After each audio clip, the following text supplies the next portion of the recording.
Hey, what's up, everybody?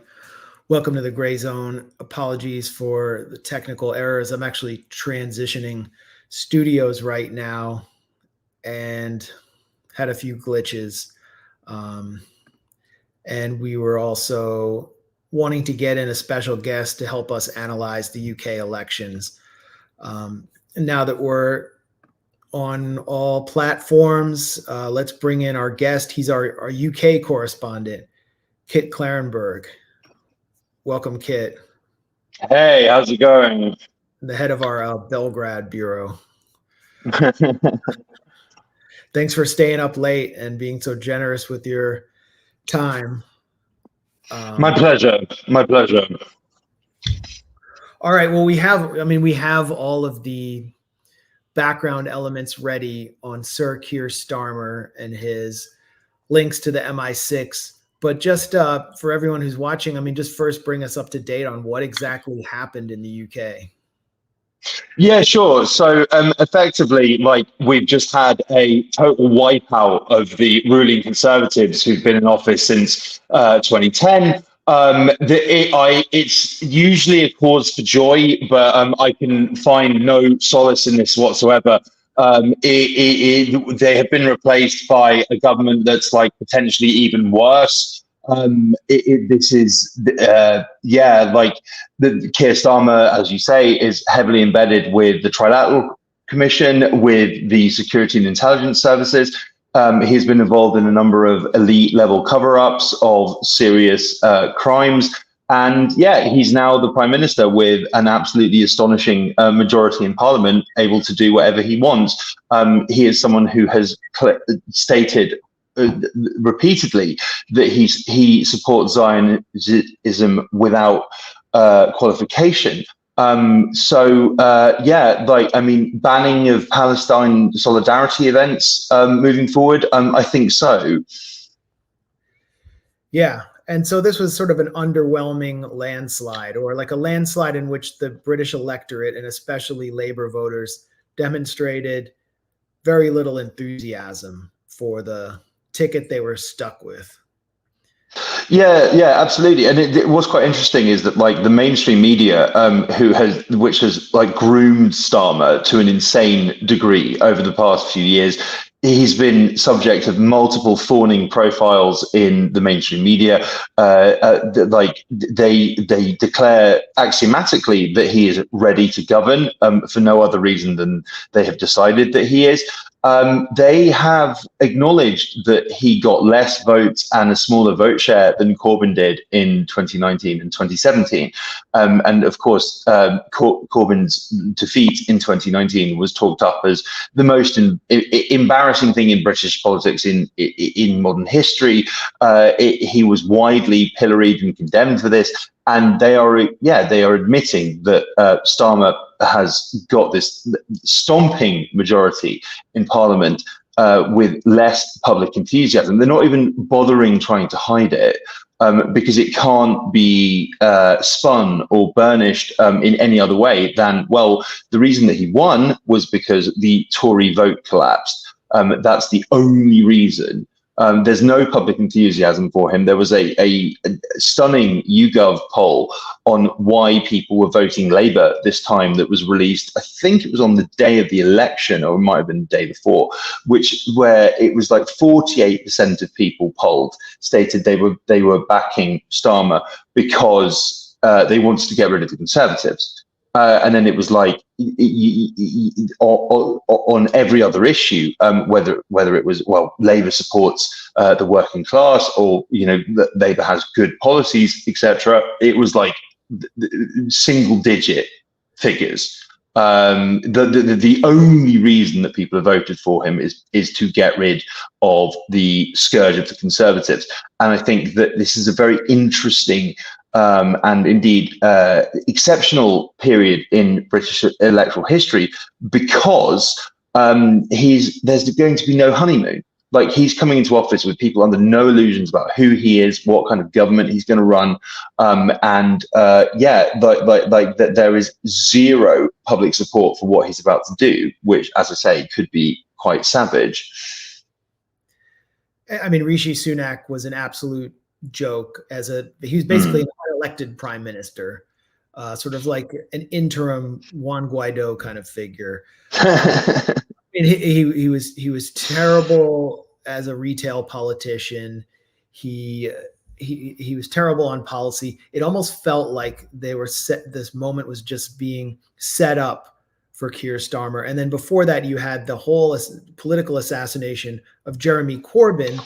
Yet under Corbyn's stewardship, Labour won more votes in 2017 than they did in 2017 than they did this time. Yeah, and 2019 as well. And it's like, as I say, I think it's really worthwhile reviewing what establishment crony journalists said about Labour's defeat in 2019. This was hyped up as an utter indictment of Corbyn as a person and as a politician and his entire policy platform. And then Keir Starmer, who has had unrelenting positive media coverage. He has been supported by the same elements who tried to undermine Corbyn. That is the Zionist lobby, that is the intelligence services, that is the military. There is no public enthusiasm for this whatsoever. It's a very interesting example of how the media hype machine no longer works. The only people they're convincing are themselves. Just to cut in, sorry, but Starmer nurtured this relationship with Murdoch Media and the Fleet Street tabloids, and they hyped him up, and it's done nothing. Is what you're saying?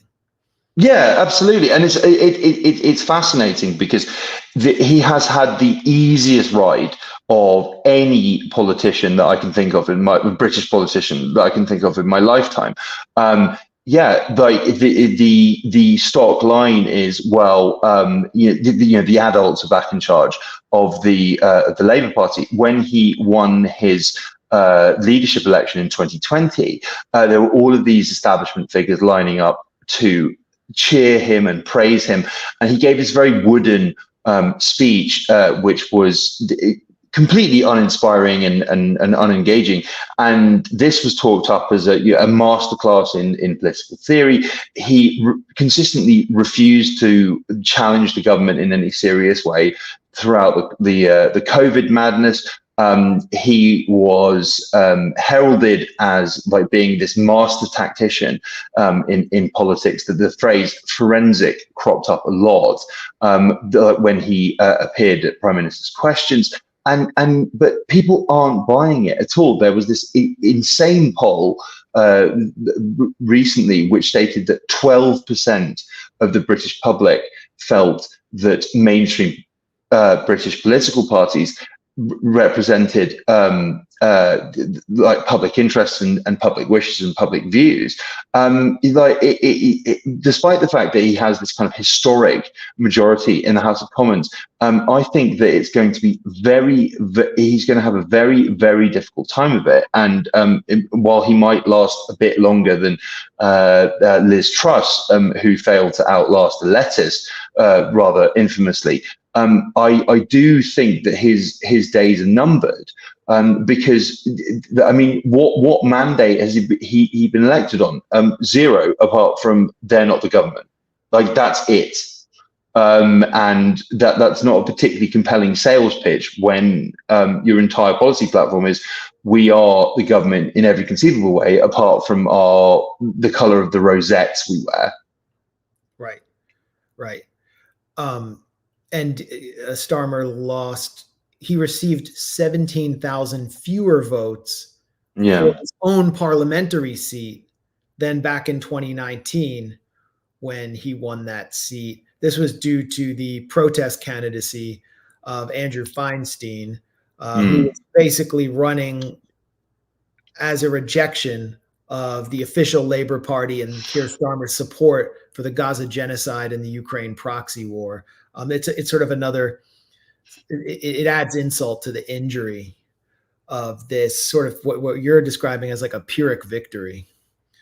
Where is the Labour base, or what used to exist of the Labour base that actually opposed things like the slaughter of 36,000 or more people in Gaza in 8 months, that actually had suspicions about the security services and the role they play in British society? Or have they just completely abandoned labor? Yeah, no, absolutely. And there was I mean, based on data on their voters, young people have completely abandoned Labour. It was like 40% of 18 to 24-year-olds, which is usually Labour's core constituency, voted for them this time.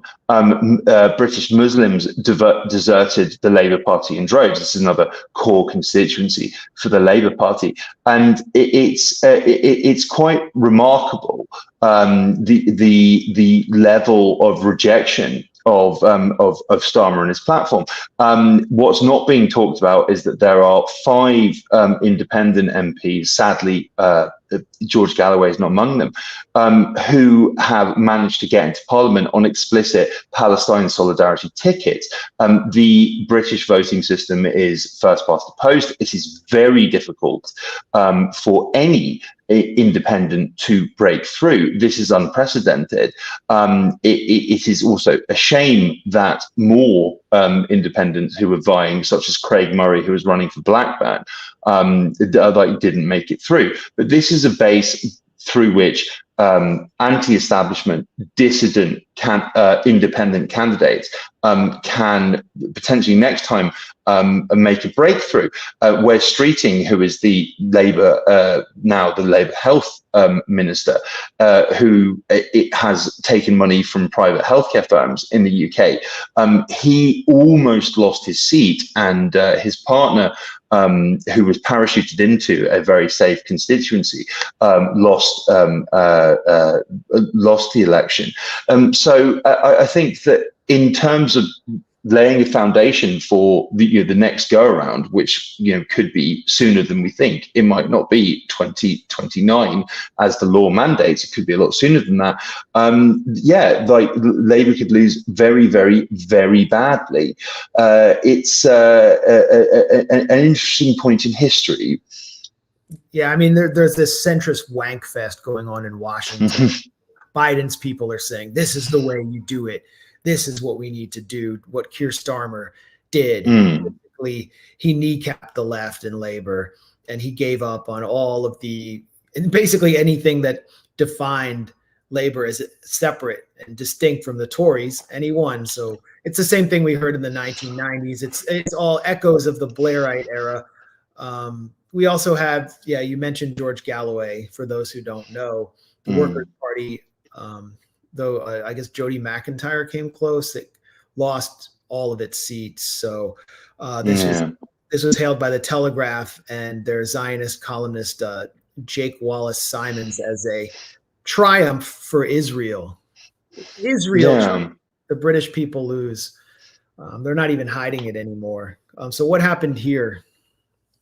Yeah, well, I mean, I do think there was probably shenanigans involved, because the candidate that Labour parachuted into Rochdale, which is George Galloway's constituency, was a veteran British journalist with zero connection to Rochdale whatsoever, who's written for the Evening Standard, The Independent, and other kind of London-based newspapers. That's quite strange. Corbyn's victory in Islington North is hugely significant. The entirety of British punditry, in keeping with their past form, was completely wrong on this, and they claimed that Corbyn had no chance and he wouldn't be able to do it or drum up enough support. No, he won as an independent because the people of Islington North absolutely love him. You could see that Labour figures were visibly angry that this happened. And now the spin is, oh, well, it's one seat and it doesn't really matter because we've got this stonking majority. Yeah, like the level of control that Starmer has sought to exert over the Labour Party has come undone to a staggering degree. As I say, I think that the next time round, whenever that is, we could see a lot of independent MPs breaking into Parliament.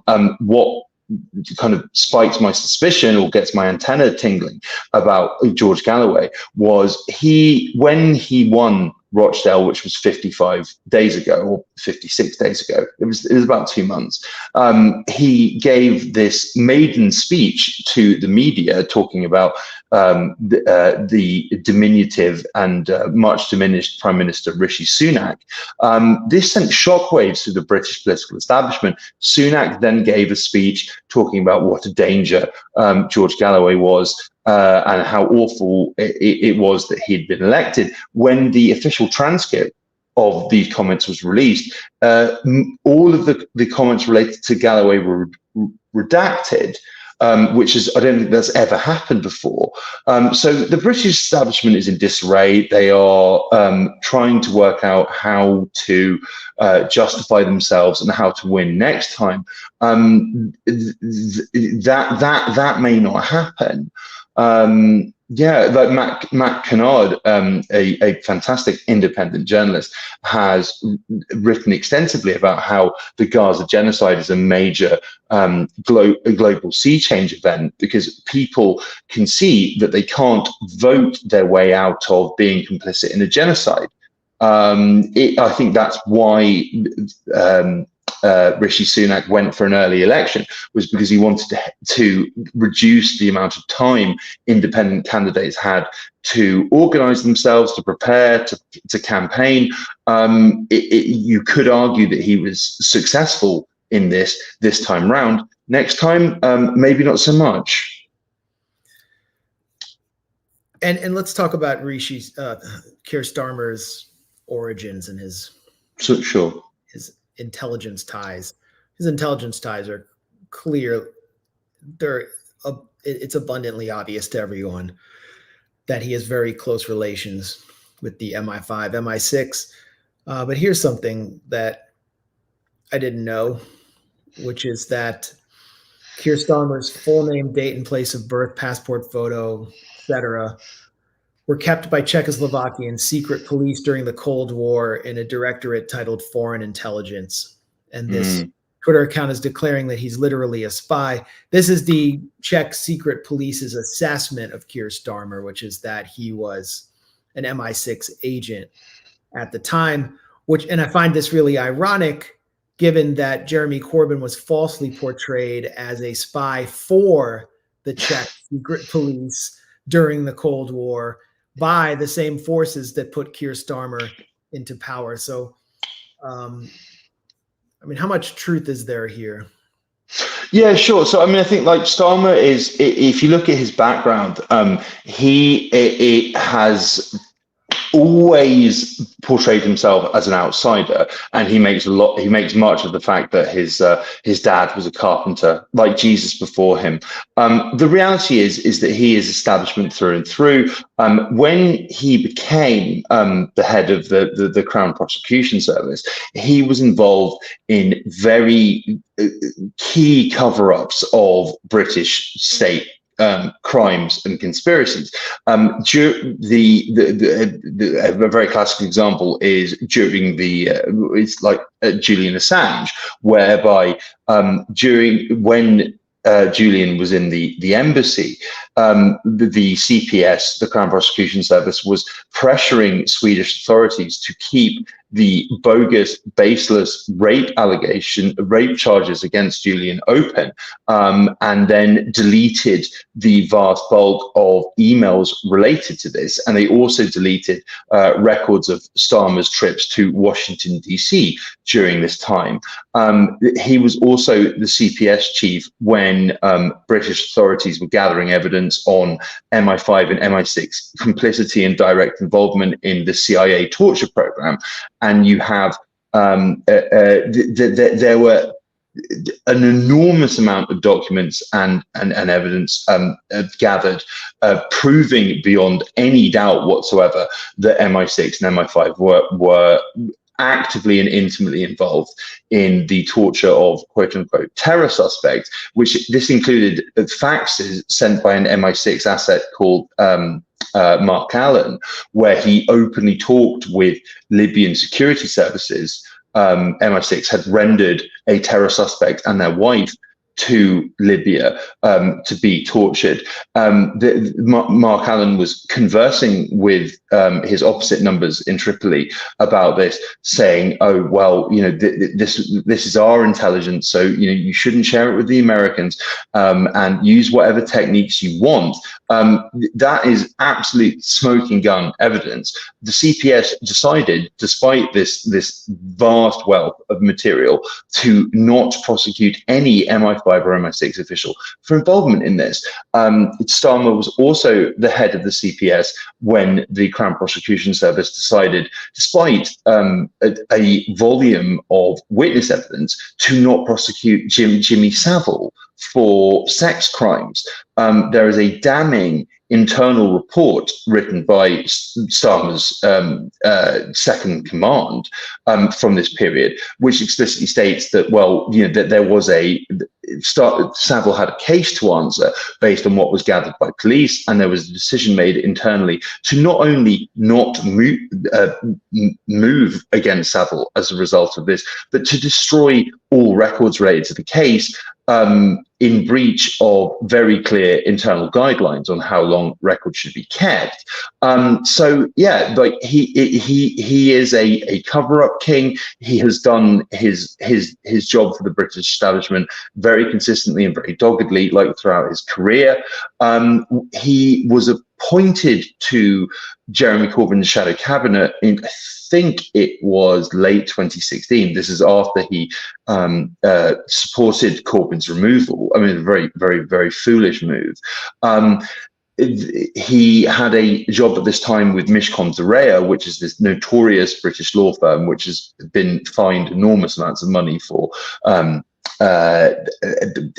helping their clients evade taxes, and has also been fingered for intimidating and threatening journalists. He was earning tens of thousands for a day's work with this firm.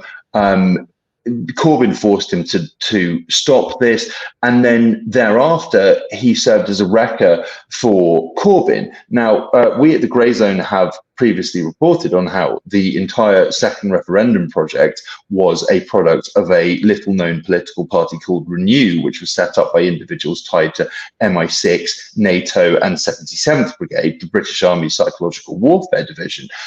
We have to ask ourselves, because Starmer was made Brexit secretary and started pushing for a second referendum, contrary to the statements of Corbyn and other shadow cabinet ministers. Was this his objective? Was he tasked with doing this? Yeah, he has an enormous number of questions to answer. Whether any truth will emerge is an open question. He has been heavily protected throughout his life on all of these transgressions. Now that he's the head of the British government and His Majesty's Prime Minister, he's probably more protected than ever. Why would he delete the records surrounding Jimmy Savile? Why would he have covered up for such a prolific sex predator, or someone who committed some of the most heinous crimes against children that Britain has ever seen? Well, I mean, Savile was, heavily embedded with the British royal family, and then there are photos of a smiling Starmer receiving honours from then Prince Charles and also Queen Elizabeth. As I say, he is an establishment figure through and through, and the British establishment protects themselves. He would have known, being in the position he was in as the head of the Crown Prosecution Service, to not go near these charges and these cases. And I'm sure we can expect this same mindset to endure now that he is in charge of the British government. There were a large number of letters sent by British ministers to and from then Prince Charles, where he was interfering with the British government policy and the daily operations of the British government, where people like Tony Blair and his ministers would sign off letters saying, "Your most faithful and humble servant." If the British Crown wants something covered up, it will be, because the people in positions of responsibility and power know not to rock the boat. It is remarkable that someone with such a shady past, as outlined when he became leader by Matt Kennard, occupy these positions of power. But that is what they are for. I guess Keir Starmer's had to answer for this before. And here's how he would respond to you. It is a ridiculous slur peddled by right-wing trolls. And the disgust, and this is where I saw the faces of the Conservative MPs, the disgust on their faces that their Prime Minister was debasing himself by sinking so low in the chamber was clear. They knew that he was going so low with that slur, with that lie. He'd been advised not to do it because it's obviously not true, but he does it because he doesn't understand what honesty and integrity means. When I was Director of Public Prosecutions, I was superintended by the Attorney General, a Conservative Attorney General. So it is as ridiculous as it gets. And I'm glad that those Tories MPs were disgusted, and many of them expressed that to me, disgusted at their Prime Minister for debasing himself in the House of Commons, instead of acting with the compassion and the integrity that he should have shown yesterday. He does what he always does, which is to try to drag everybody into the gutter with him. The one thing we know about this Prime Minister is everybody who's ever come into contact with him always gets damaged in the process. And that's him referring to Boris Johnson attacking him. Savile. He doesn't really address it. And has he had to address his ties to the MI5, MI6, and whether he is in fact an asset? No, not at all, because these questions just aren't asked. And it's like, that clip you just played, in February 2022, during a parliamentary joust, then Prime Minister Boris Johnson, he is utterly disgraced. His former constituency is now held by Labour. He, during Prime Minister's questions, said that Starmer had spent his time as the CPS chief prosecuting journalists and refusing to prosecute Jimmy Savile. The reaction was quite incredible. Like, the entire media, from ostensible left to right, lined up to attack Johnson for this.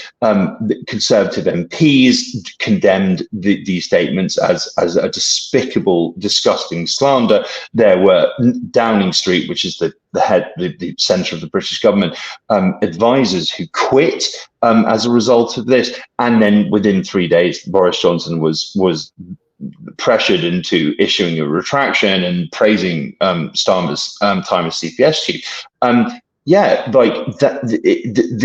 What he said was actually a rare example of Boris Johnson saying something that was true. He was in a position of significant power within the CPS when a decision was made that the allegations against Savile, as received by police, were not serious. Sexual assault and harassment of children. I don't think you can really think of anything more serious than that. But like hundreds of children, including an 11-year-old child, and it all has to come after he died. And it's just like the entire establishment within Britain moved in lockstep to attack Boris Johnson over this, just as they moved in lockstep to attack Jeremy Corbyn for not being sufficiently fascist. And it's just like, yeah, that is the level of protection that you were granted when you play the game. Now that he is in office, it is almost inconceivable that these serious questions, the grave questions, will be asked of him. He makes a lot of his background as a human rights lawyer and defender of justice and democracy and liberty within the UK. Actually, his record speaks to a deep and cohering relationship with the security and intelligence services. That he was meeting with MI5 and MI6 chiefs while he was meant to be reviewing objectively and critically cases brought against them for complicity in torture. It is so naked and brazen. But this is where we are in 2024. Yeah, it very closely resembles our situation across the Atlantic. But here's something that was also naked and brazen, which is Keir Starmer's deference and Labour's deference after completely kneecapping Jeremy Corbyn for failing to see Palestinians as, quote, human animals. They're basically hiring Israeli spies in the Labour Party. This is Asa Winstanley for Electronic Intifada. Israeli spies still working for Labour during UK election campaign. Intifada said that they've faced legal threats for this article, which is obviously true. Former Israeli spy Asaf Kaplan is still employed by the UK Labour Party during its current general election campaign. And he has been hired under the watch of Keir Starmer to help the party influence, quote, events or narratives online and to, quote unquote, track Labour members. So this is someone from Israel's notorious Unit 8200 that's is involved, probably the most involved in targeting civilians in the Gaza Strip, in targeting people all across the Gaza Strip and presiding over the gospel AI system, which generates targets of entire families. And Labour has hired this firm. How do you pronounce it? Hakluyt, yeah. Hakluyt, which consists of former MI6 veterans. So it's basically, it just couldn't be more clear that Labour is basically being run by the intelligence services and the Israel lobby under Keir Starmer. What difference there is between them and the Tories, it's sort of indistinguishable at this point. But that really reminds me of the kind of duopolitical system that we've just become accustomed to in the US, to the point where people just take it for granted. Yeah, absolutely. And it's just like, it's absolutely astonishing that we have the Al Jazeera produced a series of documentaries called The Lobby, which is about the influence of the Israeli lobby in Britain. And they have, they caught on undercover camera the Mossad operatives tied to the Israeli embassy in the UK, talking about how they had hit lists of MPs who'd spoken up about Palestine in the in Parliament, who they were trying to take down. There is undercover footage of British MPs tied to the Conservative and Labour Friends of Israel groups within the two major parties within the UK, taking vast amounts of money to further Israel's interests in Parliament. This gets zero media coverage, and meanwhile, all sorts of fantasies about Russian quote-unquote meddling in British politics, such as the allegation that there were Russian bots tweeting out pro-Brexit messaging, gets blanket coverage. Alan Duncan, who is a hardcore conservative longtime minister I think he stood down at the last election. He recorded in his diary all sorts of observations about the influence of the Conservative Front of Israel, that they think that they run the British Foreign Office, and they actually do. All sorts of disclosures about how the Israeli lobby had influenced the composition of government, saying, well, we don't like this person, so they're not getting an influential job in the government. We like this person, so they should get it instead. And stating that they operate like a hostile foreign intelligence agency, and if it was any other country, they wouldn't get away with it. Those diaries get blanket universal reviews across mainstream publications. These disclosures get zero coverage or mention or acknowledgement whatsoever. It's like all of your bombshell investigations. I'm sorry? Like all of the bombshell investigations you released about British politics. Indeed, and it's just like I mean, George Orwell, that renowned anti-communist, spoke about how the media operates like a shoal of fish, that they all move in the same direction at the same time without apparent direction. And there is this huge blind spot of the influence of Israel on British politics. It's not spoken about. Trevor Chin, who runs BICOM, which is was for a long time a very influential Israeli lobbying group, donated to Keir Starmer's leadership campaign. Ruth Smeeth, who was a Labour MP from 2015 to 2019, was previously the press officer of BICOM. She went to enormous lengths to sabotage Jeremy Corbyn. This was never spoken about ever in the British media. Ruth Smeeth identified as strictly protect in State Department files, sort of a U.S. asset. Anyone can find that on WikiLeaks, to the chagrin, I guess, of Keir Starmer and the current Labour leadership. This is a scene that illustrates what you're saying from the Lobby UK. The Lobby US never came out because it was decided by the Emir of Qatar that it was a security risk. But this is a scene showing Labour Friends of Israel Director Joan Ryan meeting with an employee of the Israeli embassy to discuss donations. The names that we put into the embassy, and just now got the money. It's more than £1 million. It's a lot of money. And then, and now I got the money. So from Israel.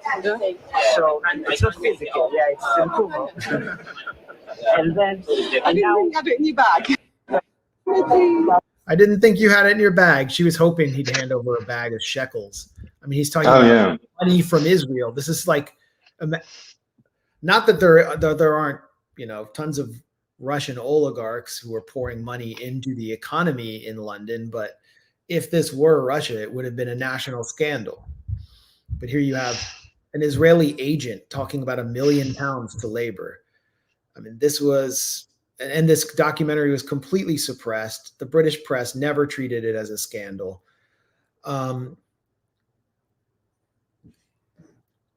I don't know if there's anything. Is there anything you think we missed here in this discussion? Because I want to move on to the U.S. Sure. Well, I mean, just more generally as well. Like the anti-Semitism scandal within Labour. I mean, this was one of the most successful psyops in history. It managed to paint. It succeeded in painting, Jeremy Corbyn, this lifelong campaigner against fascism, against apartheid, against racism, as a visceral Jew hater.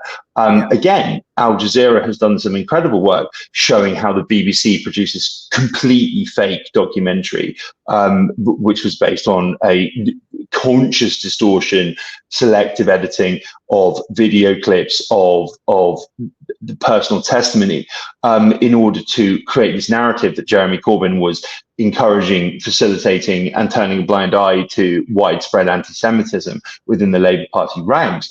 Again, this got like zero mainstream media coverage. It's really quite extraordinary. But on a closing note, the fact that Jeremy managed to hang on to his seat as an independent is miraculous. It's actually kind of unsurprising to me, because I know that constituency well. I know that he has an enormous amount of local popular support and actually love.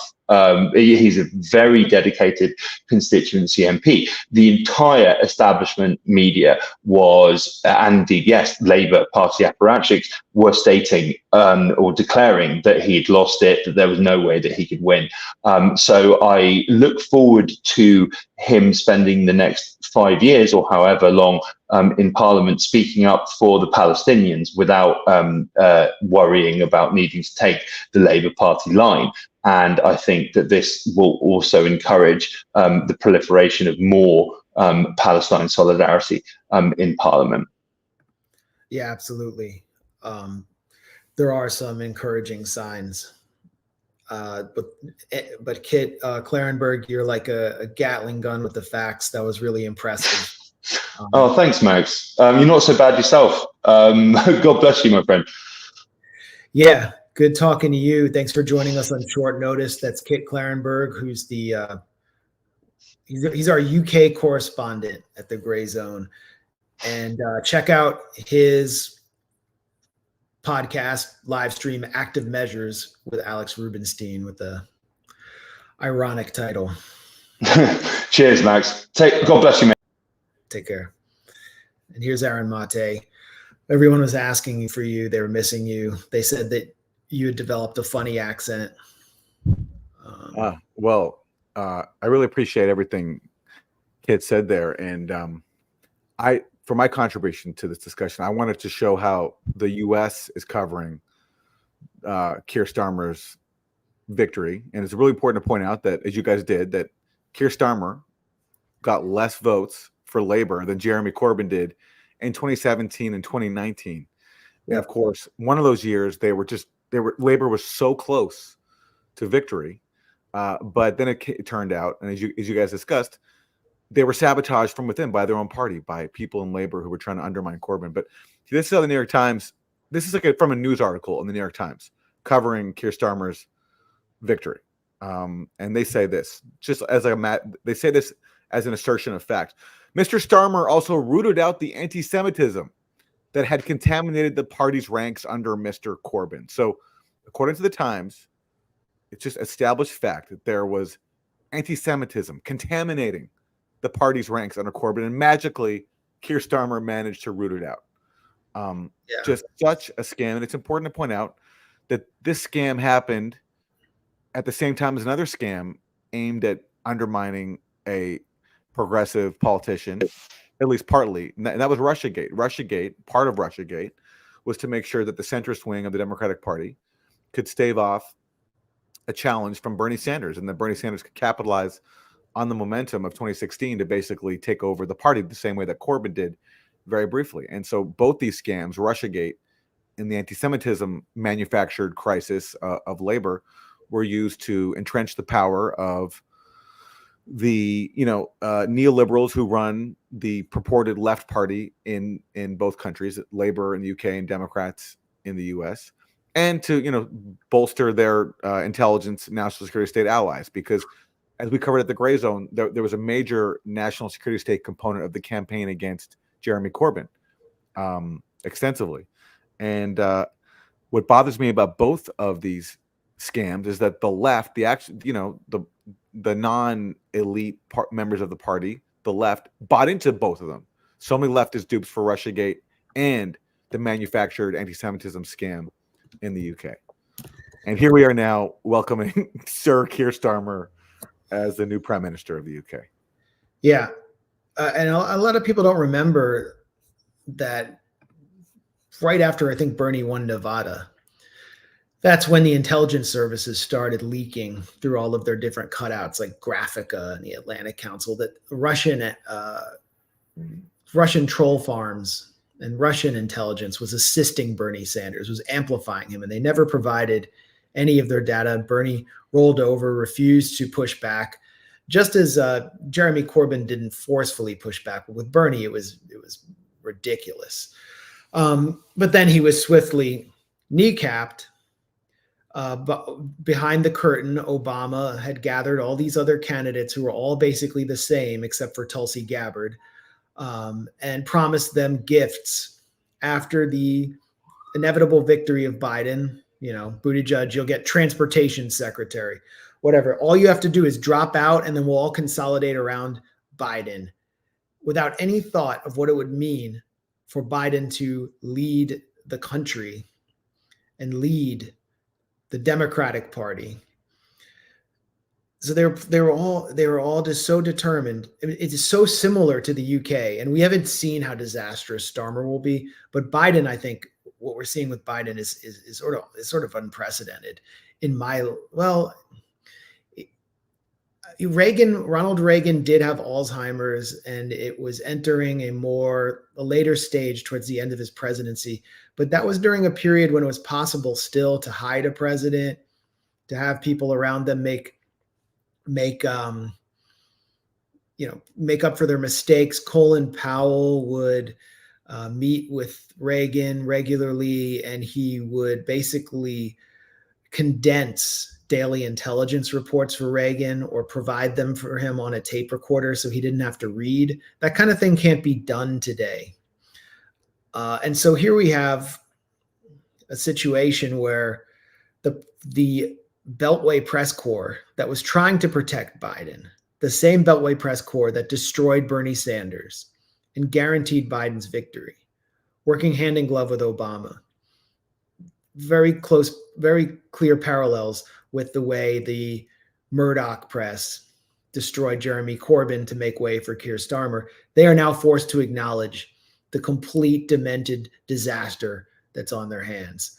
And I think it's really an indictment of the press as much as the people around Joe Biden, the chattering class, the kind of parrot jungle of the Beltway press corps. Why were they shocked that this happened?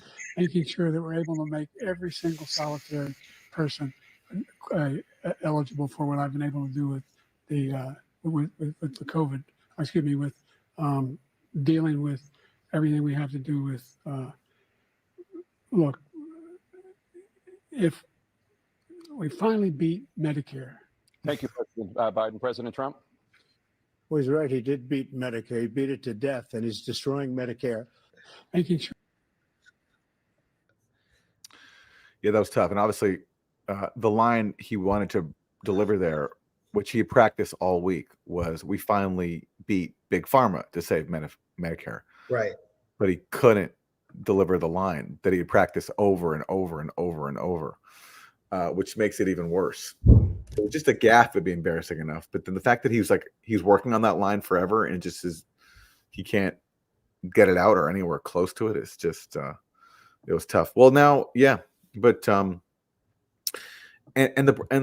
you know, so they gave us this guy who can't put a coherent sentence together, who's obviously in cognitive decline. And then what does it say about all the policies he's overseen? It's like the White House insists he's deeply involved in foreign policy. And we're supposed to feel good about that this person who can barely function is in charge of these disastrous crises. I mean, no wonder things are going so awful in Gaza and Ukraine. It's almost worse that he's in charge than having a president who would be, you know, because it's just so scary. And yet there's no one's talking about that at all. The only question on the minds of the pundit class is, can he beat Trump in November? Not, is he equipped to handle a conflict with a nuclear armed rival right now, which is what Biden's actually doing. Yeah, I mean, you think about where Biden came from and how he got the presidential nomination, and it shows how deeply undemocratic our political system is. First of all, he would have never been nominated as president without Barack Obama. He would have never won without Barack Obama. He certainly never would have won South Carolina without Barack Obama, the first Black president. You need the majority of Democrats in the Democratic Party in South Carolina are Black. And so you're basically winning the black vote in South Carolina. And that's the key to winning the nomination. And basically Barack Obama goes down in stumps for you, you're going to win, along with all the tricks Obama pulled to basically shiv Bernie Sanders, consolidate everyone around Joe Biden. Joe Biden was someone who had never won a state before and had run, I lost track of how many times he ran. He ran in 88, and then he had to drop out because he plagiarized a speech by Neil Kinnock, which I think itself was like kind of a bogus speech about how he was this working class guy. The speech was UK. He wasn't even American. He was like a British or Scottish politician. He was a Brit. Yeah.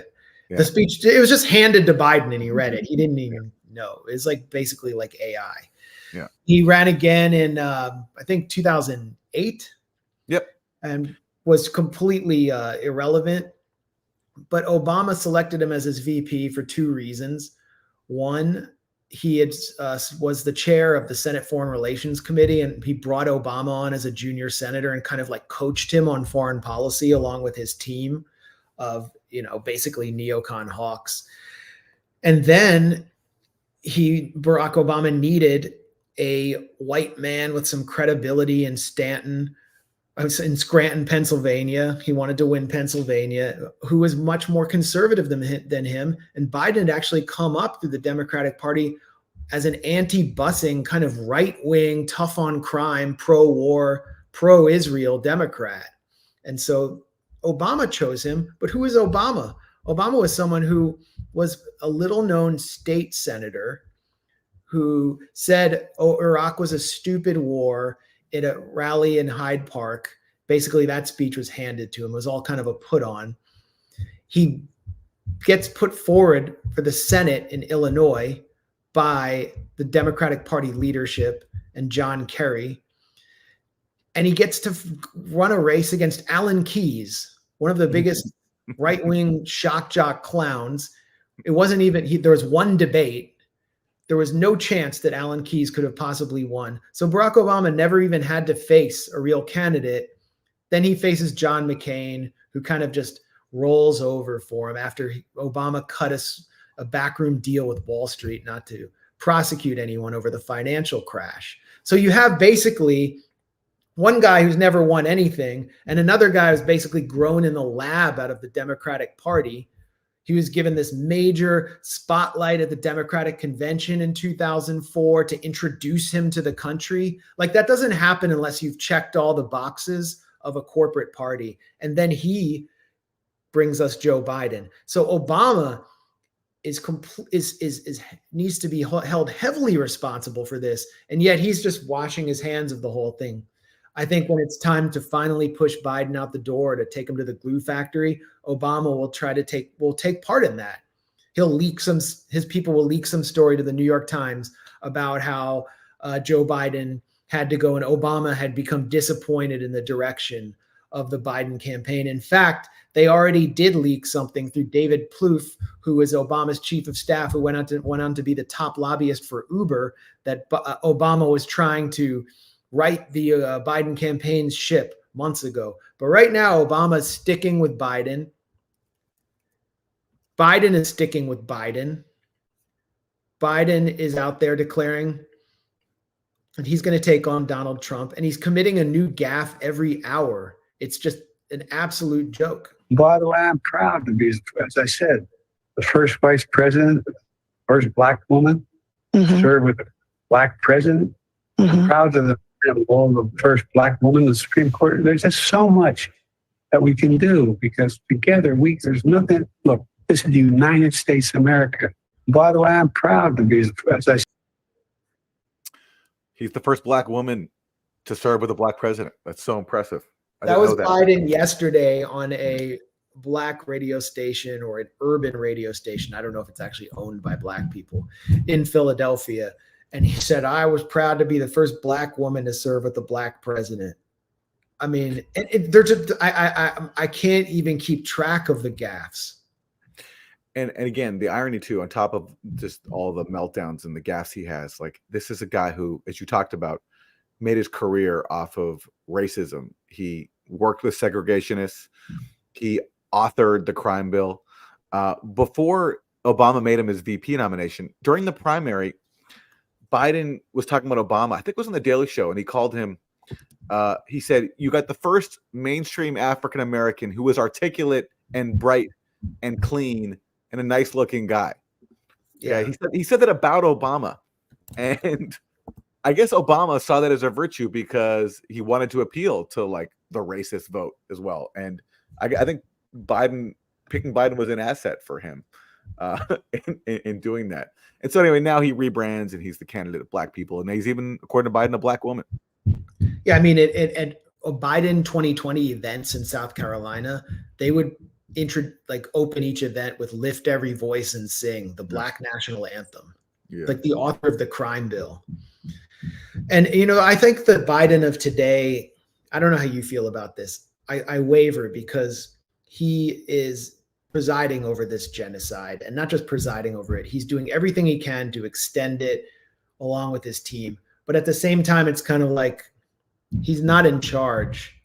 Like, let's go, Brandon. Remember that? It was really like kind of just mocking Biden, and it was right-wing Trump people mostly saying, he's not even in charge. He's an old man. We feel sorry for him. Let's just get him out of there and get Trump back in. And that's kind of how I feel. But at the same time, he does the way that he's going to go out in such ignominious disgrace is well-deserved. And when I look back at the Biden when he was coherent, he was a truly terrible, odious figure. I mean, here he is at the funeral of Ariel Sharon, one of the biggest fascists to preside over an Israeli leadership position, who was known as the bulldozer because of his deployment of bulldozers to destroy civilian homes and refugee camps like Jenin, the use of bulldozers in Gaza when he was I think he was military governor or defense secretary, and he was destroying wells in order to prevent populations from being able to live in areas where Israel was building settlements. Here's Biden at his funeral. But when the topic of Israel's security arose, which it always did in my many meetings over the years with him, you immediately understood how he acquired, as the speakers referenced, the nickname Bulldozer. He was indomitable. I mean, he praises him as the bulldozer. And I think he meant it. This is a great one too. I forgot. Go ahead. Well, he's had a career affinity with Israel. There's that famous anecdote where he's meeting with Menachem Begin during the Israeli invasion of Lebanon in '82, and like Begin is apparently offended at how much Biden is like clamoring for him to just kill civilians. Just what a bloodlust Biden has to. Even Begin was taken aback at how Biden was imploring him to just kill civilians because that's what Israel has to do to quote unquote defend itself. So yeah, it was a Senate Foreign Relations Committee meeting with Begin when he was storming into Lebanon, and everyone was wagging their finger on even Reagan. Even Reagan. Reagan called it a Holocaust. Yeah. He actually said this is a Holocaust. And Biden, this was reported by the New York Times at the time in '82. Biden was the only one to cheer Begin on, and he actually embarrassed him by declaring that he should not be ashamed to kill women and children in his assault on Lebanon. Here's Biden on the Senate floor on Israel. If we look at the Middle East, I think it's about time we stop, those of us who support, as most of us do, Israel in this body, for apologizing for our support for Israel. There's no apology to be made. None. It is the best $3 billion investment we make. Were there not an Israel, the United States of America would have to invent an Israel to protect her interest in the region. The United States would have to go out and invent an Israel. So that's from what, the 80s, the late 80s? No, that's from the early 90s, I think. 90s, okay, yeah. So anyway, that's after what so what is Israel doing for U.S. interests at that time? So in the 80s, they helped arm and train death squads in Central America when the U.S. didn't want to get caught doing that. So that's the kind of way that Israel would defend U.S. interests. Basically, anything shady that the U.S. just found was too dirty for itself, they would farm off to Israel. So that's what he's so giddy about. Well, that's subjugating Arabs, destroying Arab nationalism, subjugating Egypt and Syria, helping the U.S. extract as much oil and resources as possible from the Middle East. Oh, the idea that Alexander Haig, Reagan's Secretary of State, put forward, that Israel was our unsinkable aircraft carrier. Yeah. But now so there's an irony to that. So Biden wanted to invent Israel, but it's been one of the undoings of his presidency, because in fact, they're not advancing U.S. interests. The prime minister of Israel is essentially campaigning for Biden's opponent, Donald Trump. July 4th, Independence Day. I don't think so. This is not an independent country. And speaking of Trump, you can see the influence of his donors in the way he debates Biden as compared to Hillary. Like with Hillary, he kind of took a position of criticizing her for being a neocon, or being a warmonger. He talked about, how we can't afford it, how it's costing average Americans, and he talked about destroying other countries, like how it's caused mayhem. He's not taking that line anymore. Now he's criticizing Biden for being weak. He says that Biden withdrawing from Afghanistan emboldened Putin to invade Ukraine. Even though recently in an interview, he acknowledged that NATO was a major factor in the Ukraine crisis. But when he's debating Biden, he doesn't wield any of that. Instead, he's just reverting to the talking points of his neocon donors. And same, of course, with Gaza. It's even worse. Like, at least with Ukraine, he talks about how we need to have peace, and I would solve this. This wouldn't have happened under me, which is a fantasy, but whatever. He when it comes to Gaza, he says that he tries to insult Biden by saying he's like a Palestinian. And of course, nobody takes offense at that. Biden doesn't say that's a bigoted statement. The moderators don't say anything. The media doesn't say anything, because they all accept that bigoted view. But that's where Trump's at. He offers nothing that could actually grab the mantle of being anti-war like he did in 2016, effectively, because he was running against Hillary Clinton. But it's interesting how he doesn't choose to do that now, even though Biden is just as much of a neocon as Hillary Clinton was. Here's that moment. Israel and Hamas. Israel's the one that wants to go. He said the only one who wants to keep going is Hamas. Actually, Israel is the one, and you should let him go and let him finish the job. He doesn't want to do it. He's become like a Palestinian, but they don't like him because he's a very bad Palestinian. He's a weak one. Well, okay, there's a real truth nugget buried in Trump's pile of racist insults, which is that Israel's the one that wants to keep going. Biden was lying, as Tony Blinken and his State Department flacks do day after day, that Israel actually wants a ceasefire, but Hamas is responsible for keeping the war going. And Trump said, no, Israel wants to keep going. And you know that he's on the phone with Netanyahu, and Netanyahu's telling him we want to keep going. And Kushner's on the phone with him. And they're having like buddy conversations. It's not like Biden when he talks to Netanyahu. I don't even know if Biden can even maintain coherence. And they don't speak very often anymore. So that was, I think, that was something that was missed. And now if Donald Trump had said, he's a Jew, he's acting like a Jew, and the Jews don't even like him because he's a weak Jew, that would have like ended his campaign. That would have been on the front page of every paper. Jake Tapper would have stormed out of his seat and like physically assaulted Trump if he had done that. Dana Bash would have been like stabbing him with a pen. Trump uses Palestinian as an insult, as a pejorative term, and there was almost no discussion of that in mainstream media afterwards. And I thought it was one of the more significant moments. And I thought about it too. What does he mean he's a weak Palestinian? What he's saying is that Biden, he's not Palestinian enough for the Palestinians, but fundamentally he's not with the Israelis. And that makes him weak. And so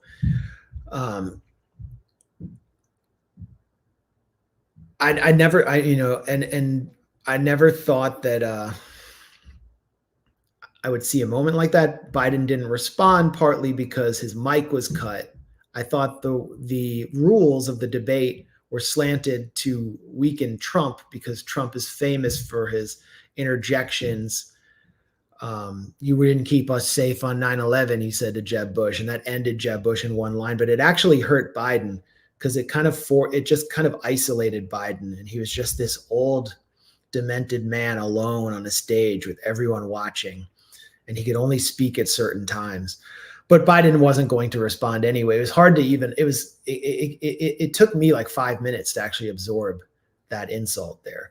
Of course, and it also shows the paradigm of U.S. politics, how the Republican Party is always there to make sure that the Overton window is so far to the right that the center is like to the right of where Ronald Reagan was on foreign policy.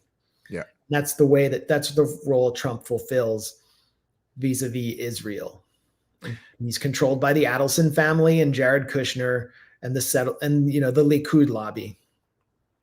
And if there's anybody in the Republican Party who gets out of line, like a small group did when they voted against the Ukraine proxy war funding, there's a huge apparatus to call them all Russian agents and, being duped by Putin. And same thing with AIPAC, it's there to enforce any possible dissent. Like, for example, Thomas Massie, who's a Republican who does not vote to fund Israel and calls out AIPAC. The latest line from the White House that I saw is that they're now pretending like they're putting pressure on Netanyahu. Biden tells Netanyahu it's time to close Gaza hostage ceasefire deal. I was wondering, like, is this related? Is this damage control because Biden is facing a revolt from the donors? So maybe now he's trying to appeal to like the people who don't like mass murder and trying to signal to them that, he's really trying hard to stop Israel. I don't know, but I thought the timing was interesting. I, of course, don't believe any leak from the White House on this because they've done absolutely nothing substantive to get Netanyahu to stop the assault on Gaza. But I thought it was interesting that they're leaking that that's what Biden is telling Netanyahu. Yeah. I don't know if there's any domestic political consideration there. Obviously, we'll talk about it a little later, but the war is not going well for Israel, even though they're succeeding in the war against babies. And I mean, this is how actually Netanyahu repaid or answered that. I would see that this as an answer, that Israel has approved the largest seizure of land in the occupied West Bank in over 3 decades since the Oslo Accords, according to Peace Now, which is sort of a liberal Zionist anti-settlement watchdog. It's 18 full kilometers in the Jordan Valley, which Israel has always demanded be a permanent part of Israel in order to prevent a contiguous Palestinian state from taking place and to isolate a Palestinian state from Jordan so that it essentially wouldn't be a state. And this is where some of the most fanatical settlers are carrying out terror attacks right now against communities like Masafar Yatta, south of Hebron in the South Hebron Hills. So Israel clearly is not worried about any threats from the Biden administration, and Biden is not exercising any leverage. And this is like an attack on the Palestinian Authority that the U.S. funds. This is an attack on the Palestinian state that Tony Blinken put forward as sort of an answer to as part of his post-war plan for Gaza, and they're doing nothing. This was put forward, by the way, by Bezalel Smotrich, who is one of the most fanatical members of Netanyahu's cabinet. He appointed an administrator in the West Bank who implemented this decision, and it's going to go forward without the U.S. I don't think the U.S. has done anything. What did they do? Sanction 4 settlers? So, I mean, it's the perfect timing as Biden is being called, like, is his future is completely uncertain. It's the perfect timing for Israel to throw its weight around in the West Bank because we have such an unstable political situation here. And again, it goes back to the media, the Beltway media, which you could call the ideologically liberal media, the Obama machine. To some extent, the Clinton machine, but it's really the Obama machine. they're to blame for this disaster. Which is, I mean, you wrote on your Substack about how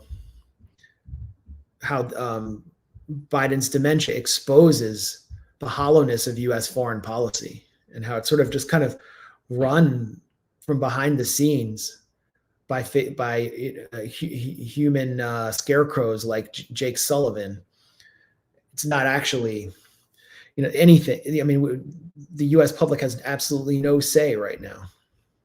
It's crazy how tuned in Israel is to U.S. politics. Like, remember when they started the war, or the assault on Gaza on the day that Barack Obama was elected? So the whole world was caught up with Obama and the excitement of that, first black president, hope and change, blah, blah, blah. And so Israel launches a strike on that day, totally deliberately timed, against Hamas, knowing that will draw a Hamas response. And that led to that multi-week operation that Israel carried out, massacring people, which they then timed to end right before Obama got inaugurated. And in fact, Obama communicated to Israel that, like, we don't want this going on while I get inaugurated. So Israel wrapped it up then. And now that was Operation Cast Lead, and it was a way of also testing Obama. We're going to make sure that Obama doesn't say anything. Yeah. We're going to brief him on this, and he's going to demonstrate that he supports Israel. And Obama, what did he do? He went to Sderot and said, well, I condemn the rockets. And pathetic. Yeah. But you were saying. Well, yeah. And then Netanyahu is supposed to still come and give that speech later this month. That's right. I think it's scheduled for the 24th. Yeah. And this was after Chuck Schumer said that he should go. There should be new elections. But now Chuck Schumer is the one welcoming him. So there's a chance that Netanyahu will have outlasted Biden. There are reports in Axios that Biden basically has until Wednesday to prove himself. I'm not sure what that means. He's definitely not out there proving himself. It would be. I mean, I'll just put it out there. I don't know what it would mean if Biden were replaced. How someone could fill his shoes and potentially put the squeeze on Netanyahu. Someone like Kamala Harris. Kamala Harris seems to be next in line here. It's not because she's particularly talented. She's not. It's not because she's particularly popular. She's about as popular as Biden. It's because she's next in line.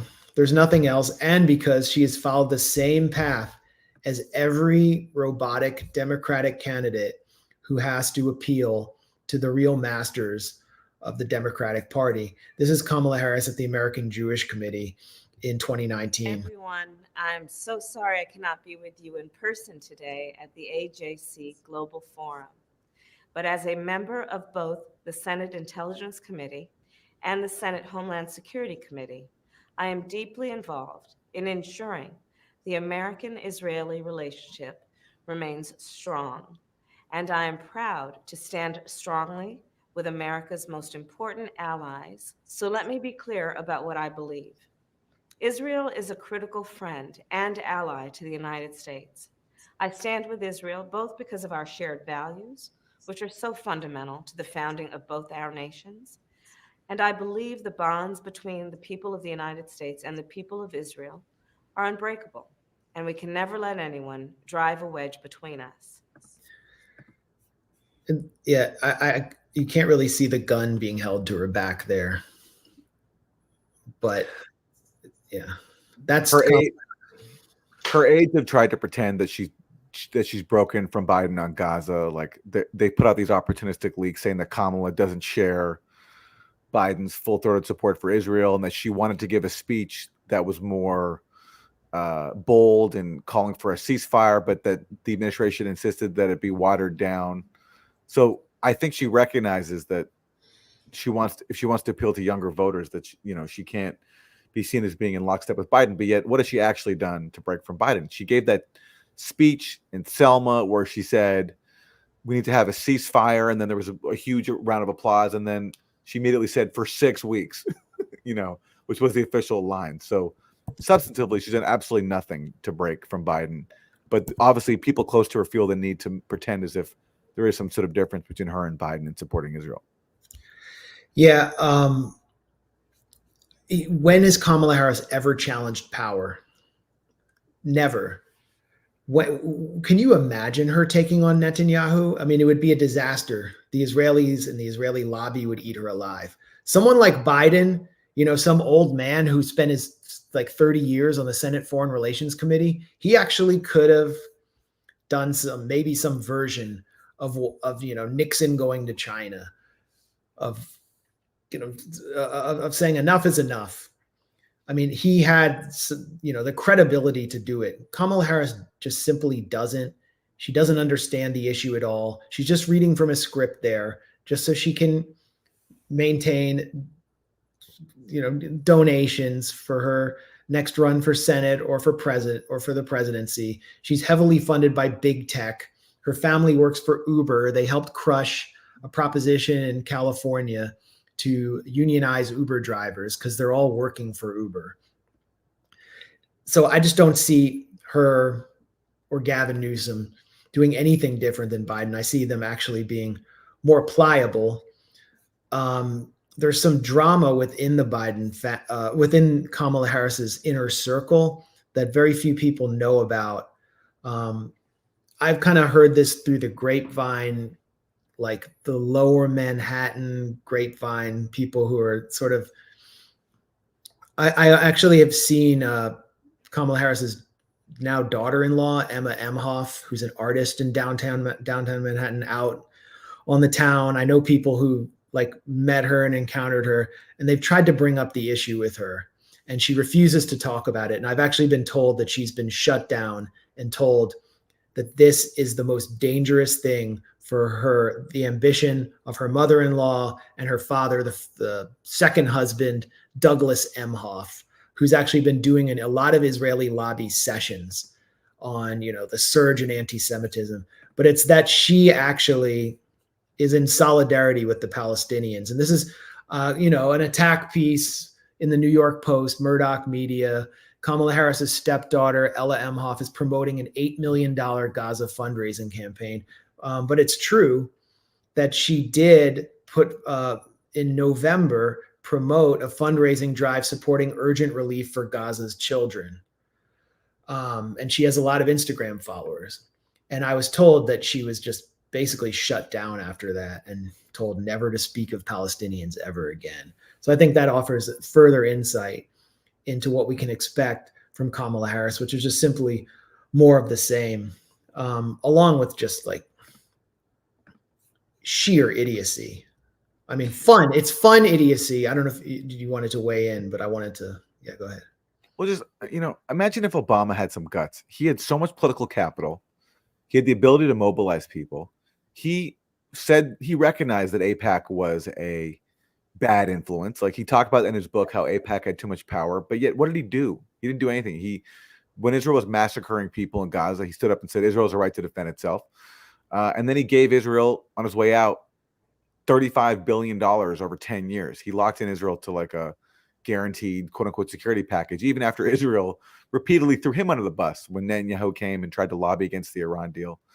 So Obama really was a rare chance to actually do something, but he just shows that nobody, even people who have a lot of political capital, will use it to take on the Israel lobby. I don't know how much political capital Obama had. I mean, of course he could have done something.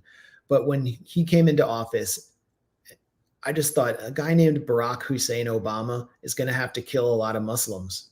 That's the way American politics works. Yeah. It's like the first potentially gay president has to be the most boring gay man in America, Pete Buttigieg. I mean, he's just like a straight CIA agent impersonating a gay man. Yeah. And then you've got Joe Biden's the opposite. He's someone who spent his whole career just doing anything the Israel lobby wanted, declaring that he was a Zionist at AIPAC conventions, praising Ariel Sharon as the bulldozer. He had all the credibility in the world as a hardliner on the Senate Foreign Relations Committee. And here's Israel destroying his last chance to get into the White House. I mean, if he wants to be completely self-centered and narcissistic about it, but also clearly eroding American interests, the whole rules-based order was exposed as a fraud by U.S. support for Israel during this genocide. Biden was at the end of his life. He's not just at the end of his career, he's at the end of his life. He did decide to pull the U.S. out of Afghanistan, knowing that disaster would ensue because he truly believed in it. He could have imposed a ceasefire. He just doesn't believe in it.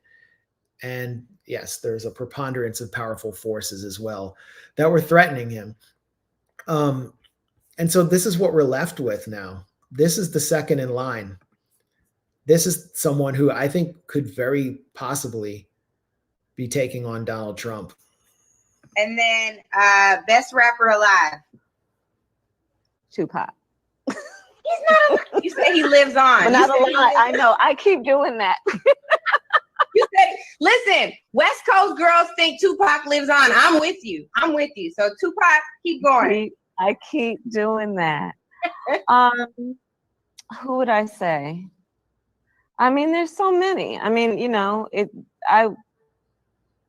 there are some that I would not mention right now because they should stay in their lane. But others, I don't know what that means. I want to know who one of those are. Keep going. Keep moving. Okay, keep moving, Angela. All right. That was not supposed to be a stumper either. Yeah, kind of a softball question. She's asked who's the best rapper alive, so she picked someone who was prominently murdered. I mean, I'm surprised she didn't pick Biggie. And then she can't think of another rapper. And then she says they need to stay in their lane, which makes no sense whatsoever. And she seems high on something. She's on happy pills. I wish that they could give Zelensky some of those happy pills and just end that war. Like when she has gaffes, it's like fun. With Biden, it's kind of sad and cringeworthy. So I'm looking forward to more of that. But she's a moron. She's an absolute moron. Trump will eat her alive. Also, like Biden, until 2020, not very successful politically. Like she didn't win a single delegate in the primaries. She was considered.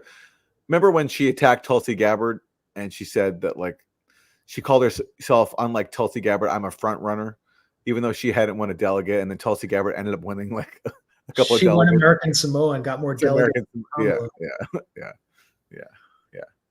Yeah, and Tulsi Gabbard actually took her out because she brought up on the national debate stage that Kamala Harris played a prominent role as Attorney General or an aggressive role as Attorney General in jailing Black youth for minor nonviolent crimes like possession of marijuana and truancy, and she boasted about it.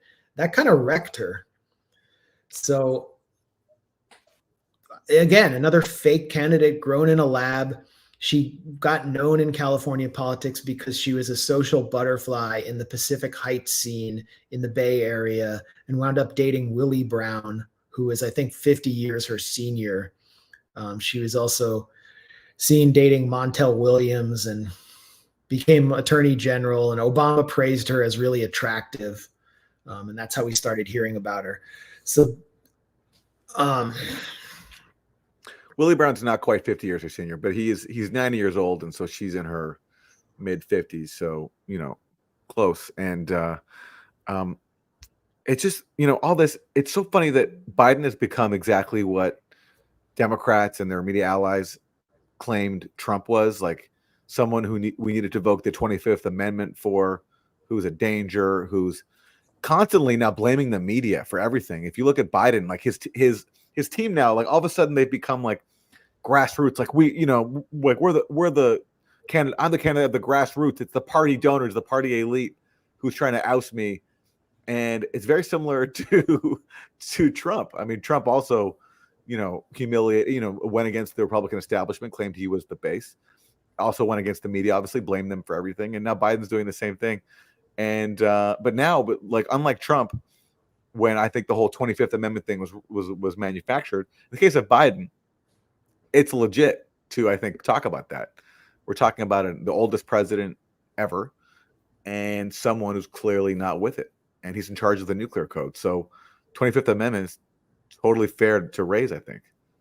From the first second that Trump declared, the press was at his throat. and they developed the Russiagate narrative immediately. Joe Biden would not be president without the press protecting him. And if you actually were in Washington and talked to members of the Beltway press corps, a lot of them had actually convinced themselves that Biden was compos mentis and that he was actually all there, all the way up to the debate. And those who raised the issue of Biden's dementia were mauled by their peers. Just look at little milquetoast Ezra Klein, who declared that Biden was a liability in the New York Times. He was completely destroyed by members of the Beltway press corps. It's hilarious. And then as the debate started to take place, the few kind of liberal influencer Beltway wise guy accounts that I follow, they all started tweeting, Ezra Klein was right. I guess we owe an apology to Ezra Klein.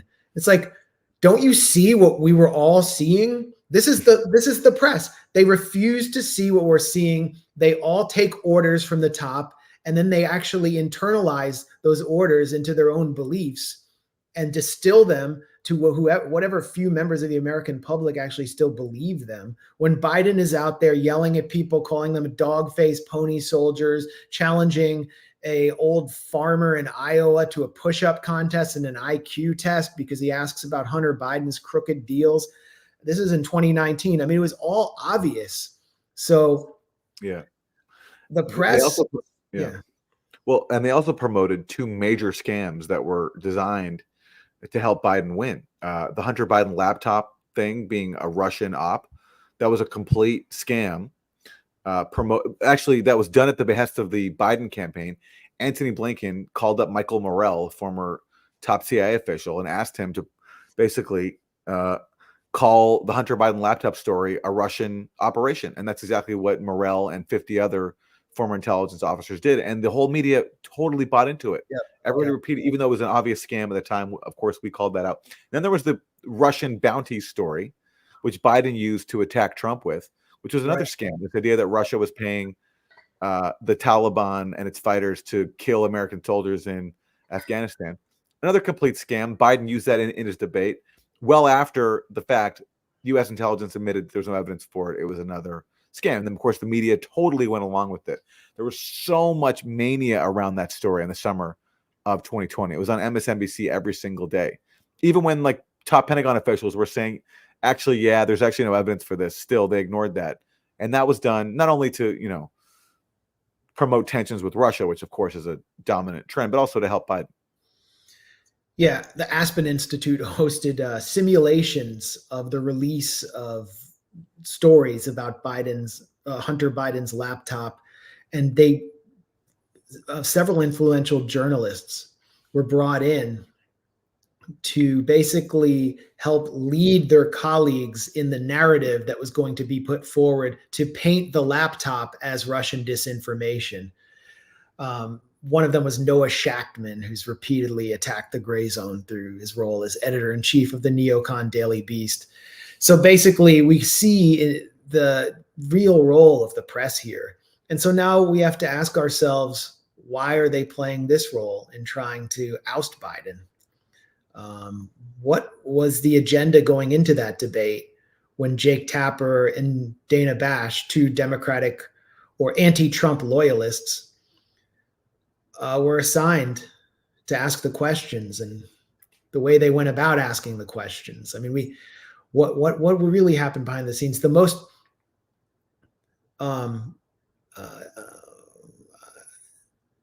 interesting conspiracy theory I've seen, maybe the most outlandish, is that Biden was given a placebo going into the debate. In other words, he's normally given a cocktail of Adderall, Vyvanse, trucker speed, and some things that might not be available to the general public. But this time they gave him a placebo, and we saw the real Biden. I don't think that's true because we always see the real Biden. But what we're witnessing now, it feels like a kind of soft-core political assassination being waged by the same press that foisted Biden onto the public and also has protected him from real accountability for this genocide in Gaza, as well as the Ukraine proxy war, which is a completely lost war. Well, speaking of which, I want to play a clip of the interview he just gave to George Stephanopoulos of ABC News. This is like the big damage control interview that Biden has given, sitting down obviously with someone who is pretty partisan in his loyalty to Democrats. Stephanopoulos used to work for Bill Clinton. But again, Biden is so obsessed with Russia and Putin that in talking about why he deserves to still be president, he can't help but bring up Putin. Elections are about the future, not the past. They're about tomorrow, not yesterday. And the question on so many people's minds right now is, can you serve effectively for the next 4 years? George, I'm the guy that put NATO together, the future. No one thought I could expand it. I'm the guy that shoved Putin down. No one thought could happen. I'm the guy that put together the South Pacific Initiative with AUKUS. I'm the guy that got 50 nations, out, not only in Europe, outside of Europe as well, to help Ukraine. I'm the guy that got Japanese to expand their budget. So, I mean, and for example, when I decided we used to have 40% of the computer chip in, we invented the chip, that little chip, the computer chip. Elections are about the future. Okay, so there you go. That's where his brain goes when asked, are you fit to serve Putin? And I'm the guy who yeah, okay, great. Like, you got 2 more members of NATO. Congratulations. Finland, and Sweden. Great. We're supposed to be impressed by that. And then he says, I put Putin in his place and I got 50 nations to support Ukraine. Okay, wonderful. Like, but that's where his brain goes in trying to prove his case for staying in. I mean, it just shows not only how out of touch he is, how demented he is, but also just what a neocon he is at his core, and what a dangerous combination that is, being demented and a neocon. It's not pretty. His focus is on global war. That's where his brain goes. So it's not just on expanding NATO, compromising or ending Finland's 80-year-long neutrality, and I mean, setting the stage or increasing the risk of nuclear war with Finland and Sweden. It's also AUKUS, turning Australia into a frontline base for U.S. militarism against China. Also, further reorienting the U.S. domestic production base towards global war. That's what AUKUS, forces in Australia to buy nuclear subs made in the U.S. When he says Japan expanding its budget, what he means is expanding its defense budget. So he's getting Japan to shred, I think it's Article 9 of its constitution, which pledged neutrality and pacifism after World War II, turning Japan into a frontline nation in the U.S. Cold War, which could turn into a hot war against China. This is where Joe Biden's brain goes, but it's also, this is the Democratic Party today. They're a party that's just simply more competent in driving the new Cold War, and definitely more aggressive on the Eastern Front in Eastern Europe. So whether Biden stays in or not, it's very bleak. It's a very bleak choice between him and Donald Trump. NATO is meeting in Washington, D.C. I believe it's January 7th it begins. Sorry, July 7th. I mixed that up with January 6th. July 7th, NATO is coming to town. And it's obviously a momentous gathering. Biden will appear. They from the looks of that George Stephanopoulos interview, they painted him orange. So he's going to appear very Trumpian. And this will be a last test for Vladimir Zelensky in an alliance that has declared Ukraine too corrupt to actually join it. Yeah, well, this is just, it shows the complete insanity of U.S. policy. So the whole thing was, as everyone now acknowledges, including Ukraine's top negotiator, the main thing for Russia in wanting to avoid the war in Ukraine was that Ukraine pledged to not join NATO. That was at the center of Russian offers before it invaded, and it was the center of Russian peace proposals after Russia invaded. And in fact, that was negotiated in Turkey, a peace deal between Ukraine and Russia. And the core of it, according to Ukraine's top negotiator for Russia, was that Ukraine would not join NATO. But of course, it was the Biden administration that refused to even discuss the issue. Russia tried to discuss it before the war, and a Biden administration official, Derek Chollet, bragged, "No, we didn't even discuss it. We wouldn't even discuss it." This idea of just taking Ukrainian membership in NATO off of the table.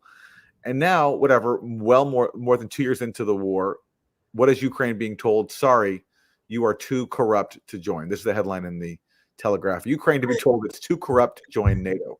So why are we here? Why are we in this war over Ukraine's potential membership in an alliance that doesn't want it because it's too corrupt to join? And the answer is this whole idea of getting Ukraine to join NATO, it's just been used to bait Russia. And by promising Ukraine future membership that allows the US and its allies to integrate Ukraine into their military structure, thereby giving them a backdoor to fight Russia. And that's what the open door is. The open door to NATO is a backdoor to fight Russia. So Ukraine's been used, and the moment it ever asks for anything, it gets hung out to dry. Sorry, you're too corrupt, and you're not ready yet. And it's the Biden administration that's really pushing this. There are some NATO members that want to give membership to Ukraine now, but it's Biden and his team that are rejecting it because, again, that defeats the purpose of using the prospect of NATO membership to bleed Russia and, of course, in the process, destroy Ukraine. And Biden's bragging about that for some reason, as if that policy is somehow an achievement, when really it's fueled unspeakable dangers and led to Ukraine's destruction.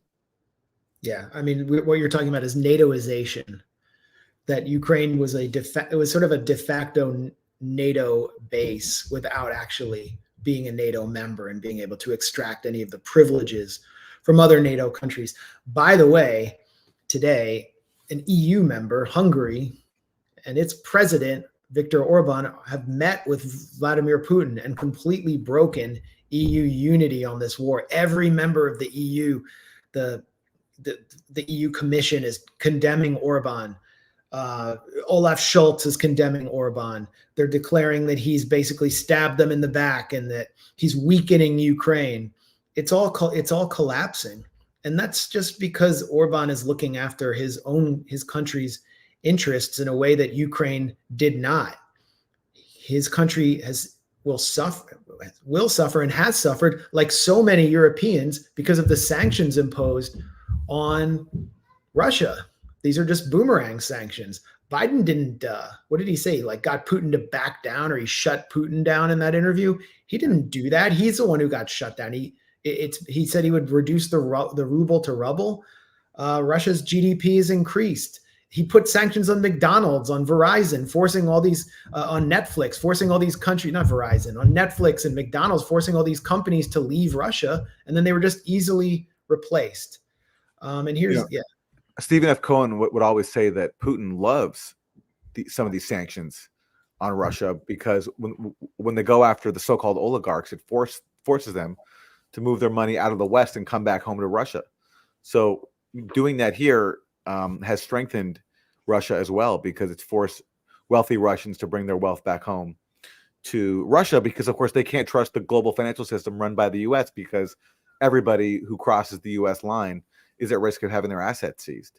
So in that respect, Putin, and of course the oil revenue, which Biden vowed to crush, apparently oil revenue recently hit a record high for June for Russia. It's up like a significant amount. So even by Biden's own metrics, he's been a complete failure. Yeah. Yeah, and it provoked a national rallying in Russia, which benefited Putin politically. The whole Maidan project after 2014 and Crimea has benefited Putin politically and shored up Putin's domestic base, especially among Russian youth who are more Western oriented, wanted to learn English, were participating in social media. Now they see there's no place for them in a Russophobic West. And so this is also the legacy of Biden. And here's a friendly reminder from Representative Thomas Massey, who's one of the few voices of sanity on foreign policy. in Congress of NATO expansion. It's just a GIF. I guess we're at 2024 now. But this is during the Cold War. We can see it expanding. But then after the Cold War, NATO begins to creep closer and closer to Russia's borders in violation of the stated promise made to Mikhail Gorbachev by James Baker following the fall of the Soviet Union that NATO would not advance 1 inch past Germany. It all started with the destruction of Yugoslavia. The war on Serbia was really the opening blow in this Western Cold War. I mean, now it's a proxy war with Russia. And in what way has it improved American security when Joe Biden is declaring that Russia's goal is to reestablish the USSR and march on Europe? It hasn't. It's been a complete disaster. There will be protests in Washington against NATO. I know Code Pink is doing a series of protests. And it's important to explain to the American public what NATO actually is. Why is NATO now determined and so focused on China, something that has nothing to do with the North Atlantic? Why did Joe Biden declare in March and then again this month that Kenya was an important non-NATO member state? Kenya, basically making them a de facto part of the NATO alliance, because NATO and transatlanticism isn't about any particular area. It's about global control. And what happened in Kenya in this past week? In Kenya, there were close to 30 deaths, 200 injuries in cities across the country as Kenyans protested IMF-imposed austerity measures being meted out on the public in the form of tax hikes, regressive tax hikes by Western NATO-backed President William Ruto, who actually announced those tax hikes in a speech that was crafted by AI. Over 90% of his speech was written by AI. And those are the same Kenyan security forces that have been sent as a de facto US proxy to crush the G8 or G7 in Haiti, the gangs in Haiti. And to supposedly restore order, the ones that are killing Kenyans in the street on behalf of the IMF. NATO has made Colombia a NATO partner state. I mean, NATO is just a global imperial alliance that is dedicated to preserving war, not to protecting the security of Western nations. And it's just absolutely a joke that they're still trying to prosecute this war in Ukraine. And NATO also, we should also mention, NATO is heavily supportive of Israel. NATO is heavily invested in the Israeli military intelligence complex. So NATO, which also destroyed Libya, plunged North Africa into instability, brought ISIS to Libya, brought slavery back to the African continent. NATO, which tried and failed to suppress the insurgency in Afghanistan, killing hundreds of thousands. NATO has nothing to do with the sovereignty or security of the North Atlantic region. You know, you mentioned earlier the NATO attack on Serbia and what a critical incident that was in this phase of the Cold War with Russia and the US. And who was the biggest champion of that in the Senate? It was Joe Biden.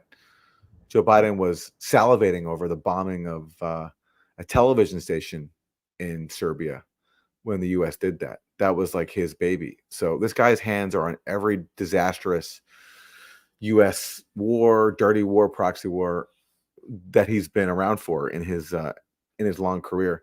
And one talking point of his that recently got debunked in a really interesting way.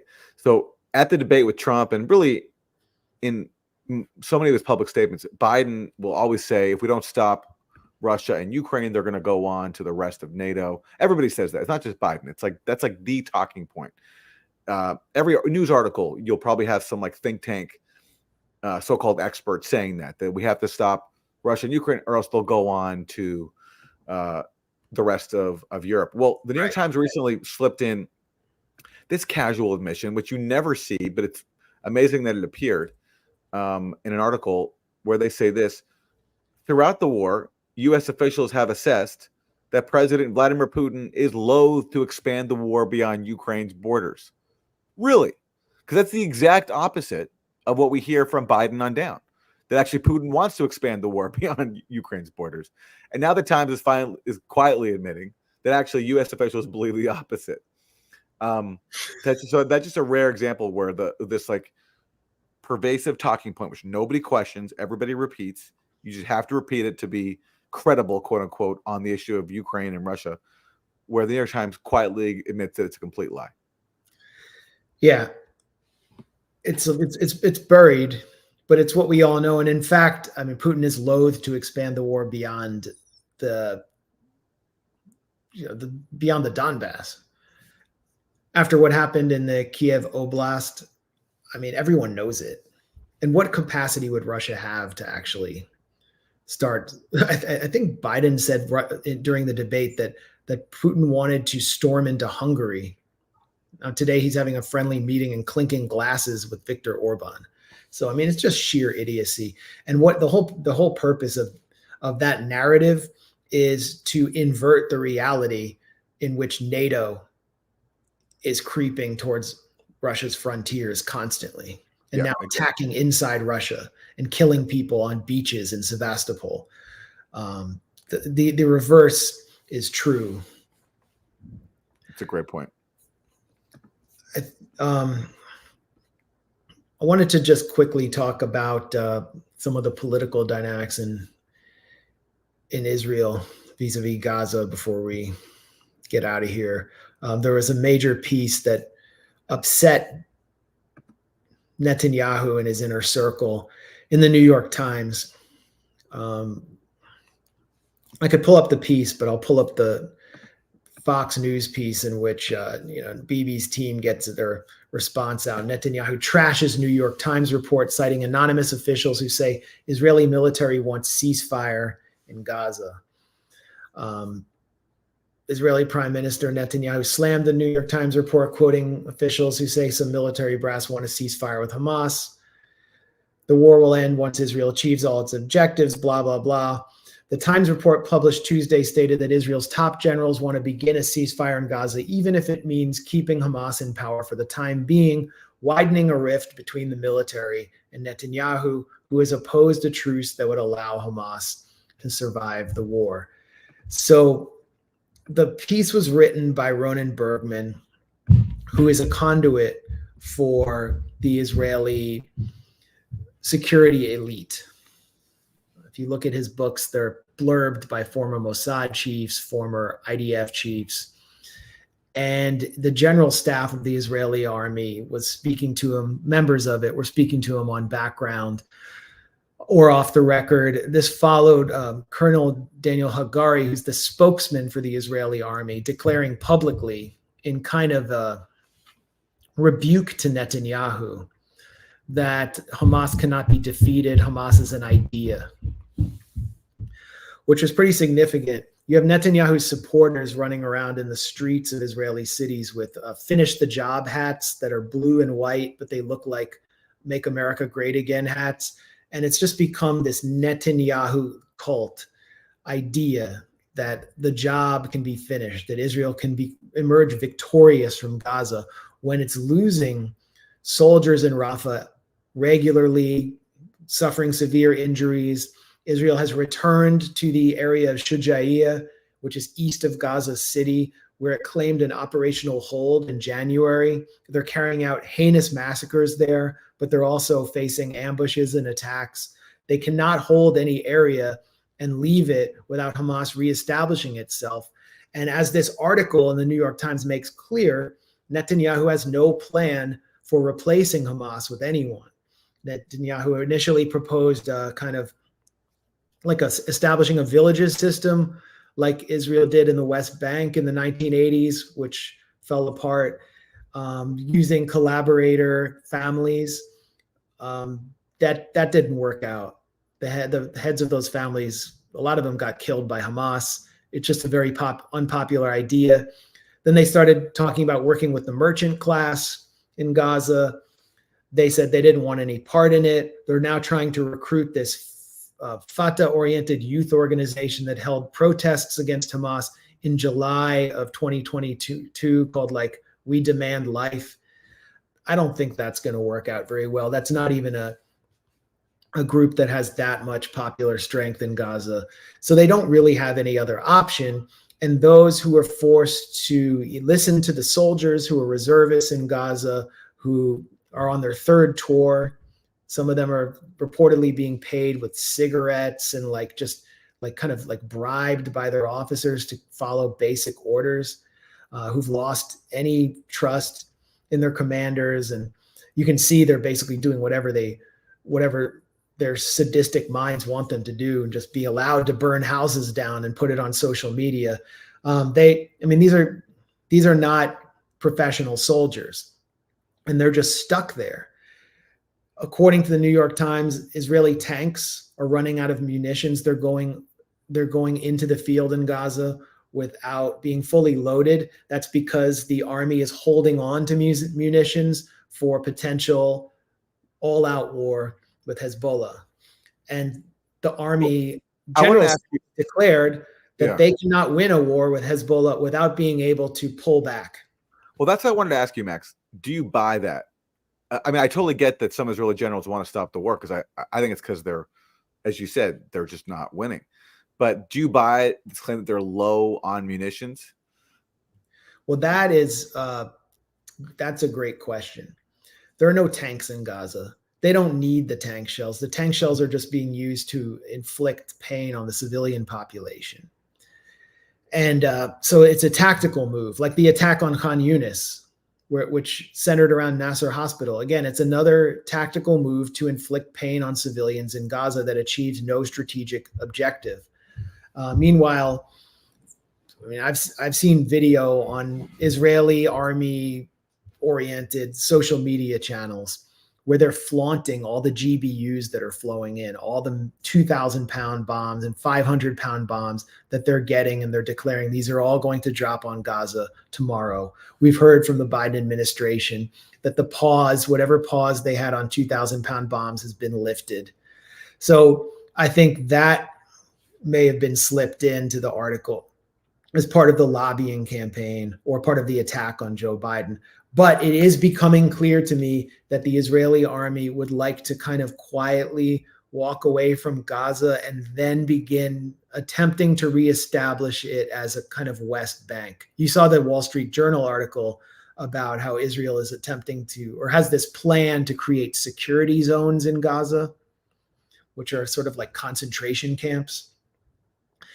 That really shows me that they think that they can pacify Gaza through genocide and turn it into the West Bank, as they did in the West Bank after the Second Intifada, which is when they implemented the Dayton Plan, where Tony Blair on the economic side recruited kind of collaborator class figures like Saeb Erekat to oversee an economic peace with Israel. And Keith Dayton, who is a former U.S. general, came in with various mercenary firms to train a Palestinian Authority security force to take on what was left of the militant Palestinian factions who resisted Israel in the West Bank. But those factions, like the last faction that was fighting the Palestinian mercenary, Vichy Authority, trained by Keith Dayton in the Balata refugee camp, they didn't have the same kind of weaponry that Hamas has, the same kind of training, know-how. Israel has never faced a foe within Palestine like they faced with Hamas and the other factions in Gaza. And then you have the X factor of Hezbollah.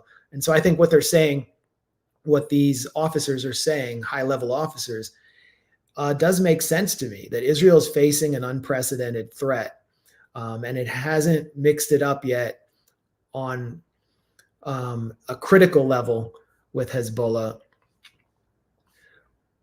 I think we're here, and what we're hearing from Israel, from like Israeli political figures, smacks of desperation to me, like this, which is the latest threat to totally destroy Lebanon. אז אני אומר את זה לצרפתים, ולאחרים ממה שנקרא ממדינות העולם שטוענות את זה. אין שום הבדל בין חיזבאללה ללבנון. לבנון תושמד לאור כמו שהדברים מתקדמים. אני אומר את זה אפילו עכשיו בצורה מאוד בוטה. אנחנו באירוע שבו לבנון הולכת לקראת השמדה. לא תהיה אותה לבנון כמו שהם מכירים. אני לא הולך להתעסק בציד קטיושות של חיזבאללה. את המחיר לתוקפנות מאדמת לבנון תשלם מדינת לבנון. סליחה, השר קיש. So that's the Dahia Doctrine, which was established by Gadi Eisenkot, who is now in the Israeli War Cabinet, former chief of staff of the Israeli army in Lebanon in 2006, when much of it was destroyed, where they attacked the civilian population, same thing they're doing in Gaza now, because they can't defeat the military wing of Hezbollah. And so, yeah, they'll do that, but it doesn't mean that Hezbollah won't be able to inflict serious damage to northern Israel. And I'll, just wrap it up by recalling that in 2020, Hassan Nasrallah declared that Hezbollah had obtained the location of the ammonia tanks in Haifa. And if they were hit, it would be like a nuclear bomb going off inside Israel. Since then, this June, Hezbollah managed to publish at least 10 minutes of drone footage over Haifa and other sensitive military sites across northern Israel, something that has never happened to the Israelis before. So I think this is affecting the decision-making process and destabilizing Israeli politics internally, because Netanyahu is now at loggerheads with the military, and Israel is an army with a state, not a state with an army. The question for me has always been, is Biden deranged enough to go to war for Israel and Lebanon? Because I never thought Israel would go to war by itself, even though it really wants to. But Hezbollah can fight back, and it doesn't want to fight people can fight back. So therefore, we need the U.S. And the question for me is always, was Biden crazy enough to go along with it? And the problem is, like, look at Biden, and how can we say that he's not deranged enough, demented enough to go along with an Israeli assault on Lebanon? I don't think the people around him are, but then you never know with these people. They made the worst foreign policy decisions I've ever seen, with encouraging the proxy war in Ukraine, doing everything they could to make sure that Russia did invade, and then also with their support for Israeli mass murder in Gaza. So who knows what goes on with these people? But I've always thought that Israel wouldn't go to war in Lebanon unless it had like a direct U.S. role, not just the U.S. role in Gaza where they're giving Israel all the weapons it needs, but actually like direct combat. I mean, I know that the Biden national security principles do not want a war in Lebanon. Politically, it would just be devastating for them to see Israel destroy the Lebanese state, because it's a state where the U.S. has cultivated a lot of soft power over the years. It would destabilize Jordan as well. It would be a disaster. So they don't want to see it. However, they don't want to do the one thing that could prevent it, which is a ceasefire. Yeah. And that's what Hezbollah has been crystal clear about from day one, is we are only escalating our own operations and moving towards the frontiers of Israel, because in order to create pressure to end Israel's assault on Gaza. And the moment it ends, they pull back. The Biden administration won't do it. So every day this continues, the more the risk of an all-out war breaking out increases, to the point where it may become inevitable. And everybody knows it. Yeah, and the Biden team is pursuing this on two fronts, Ukraine and Israel, Gaza, Lebanon. Yep. They're risking even worse catastrophe on top of the already horrific carnage on two different fronts, which is pretty remarkable. Yeah. The stakes are much higher. The stakes are much higher in Eastern Europe or with NATO expansion to Sweden and Finland, because they're absolutely risking nuclear war. But unless there's anything you want to add, I think we can wrap there. Yeah, no, thanks everyone for joining us. The links to support the Grayzone are right there on the screen. And yeah, thanks for being here. Yeah, thanks a lot. We didn't get to cover Iranian elections, but I'm hearing there's high voter turnout. So we'll talk about that next week. There'll be a lot more. But thanks again for joining us and for all your support. Thanks for supporting our fundraiser at Spot Fund to build the future of the Grayzone. And thanks as always for joining me here, Aaron.